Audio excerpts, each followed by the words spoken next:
How to stop grass from growing in mulch. Grassy weeds are always one of the worst enemies for gardeners. Their vigorously growing root system can spread from lawns into flower beds.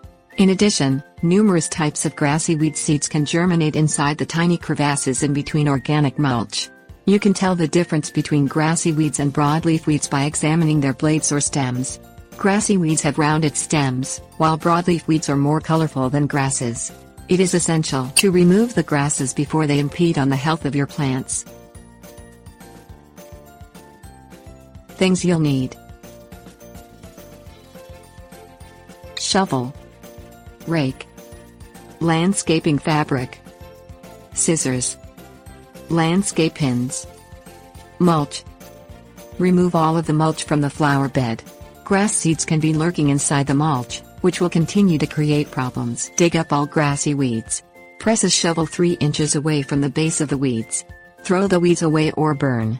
Smooth out the surface and add dirt in areas that are uneven with a rake. Lay down landscaping fabric. Cut X-shaped slits into the landscaping fabric to push over flowers and other ornamental plants. Secure the landscaping fabric with pins. Landscape pins are U-shaped and about 3 to 4 inches long. Press the pins through the fabric and into the ground around the perimeter of the flower bed or every 2 feet. Press 4 pins in the middle to keep the fabric from moving around. Spread 3 to 4 inches of fresh mulch over the landscaping fabric.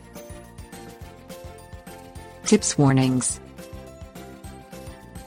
Hand pull any grassy weeds that grow out of the new mulch. Avoid spraying a herbicide around ornamental plants and seedlings to stop the grass, because the chemicals can kill the plants.